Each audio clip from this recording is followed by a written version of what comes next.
En Roumanie, la Fondation H aide les enfants et adolescents handicapés dans leur scolarité. Soit elle facilite le transport vers l'école, soit elle met à disposition des enseignants qui leur donnent des cours à la maison lorsque le déplacement vers l'école est provisoirement ou définitivement impossible.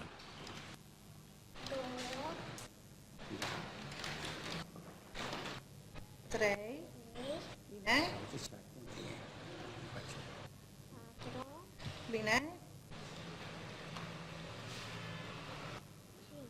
Bun. Și acum ce facem, Mărguța? Într-o zi când mergem la școală, ne sculăm la 7. Les jours d'école, on se réveille à 7 heures. Este îmbrăcarea. Jusqu'à 7h30, je l'habille. La ora 12, după ce se termină lecțiile, orele, On va à l'école où je reste avec elle jusqu'à midi. și ne începem Après les cours, nous revenons à la maison où nous reprenons l'activité de tous les jours. Je la déshabille, je prépare le repas, elle se repose et après 4 heures, elle commence ses devoirs. încep lecțiile. Ensuite, elle est libre et elle peut jouer avec ses poupées. După ora 9:30, 10, culcare. Aux environs de 10 heures, elle se couche en attendant une nouvelle journée d'école. Ce qui compte pour nous, c'est qu'elle soit intégrée, qu'elle ne soit pas isolée. Copii, deci să nu fie izolată. Pentru mine este un lucru foarte important să fie. Pour moi, c'est très important qu'elle soit en collectivité. C'est une nature gaie. Elle se lie très vite d'amitié avec les autres et elle souffre quand elle est isolée. De ceilalți colegi.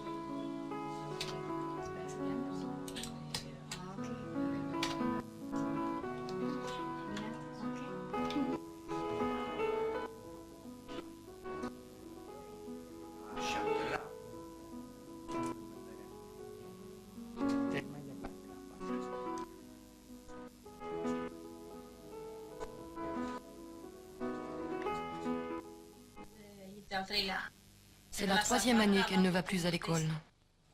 Elle aura bientôt des tests de fin de cycle. Maintenant, elle étudie à la maison, car c'est devenu très difficile de la transporter. Elle est assez lourde. Il faut la descendre, l'habiller, l'emmener à l'école, la déshabiller et la ramener à la maison. Son programme scolaire a été mis au point avec l'école. Les enseignants ne savent pas comment faire, mais le problème est plus complexe.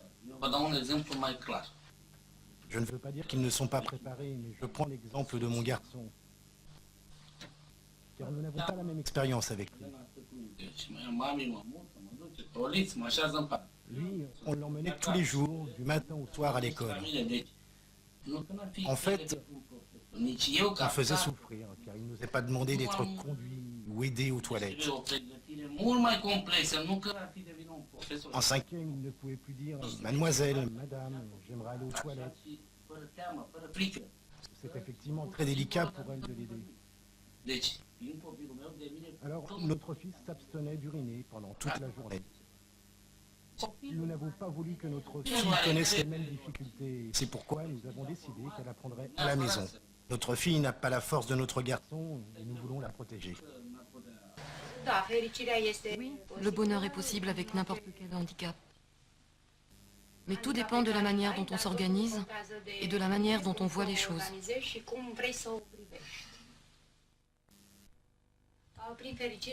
Le bonheur pour moi, c'est quand nous nous réjouissons tous les quatre et quand nous pleurons tous les quatre.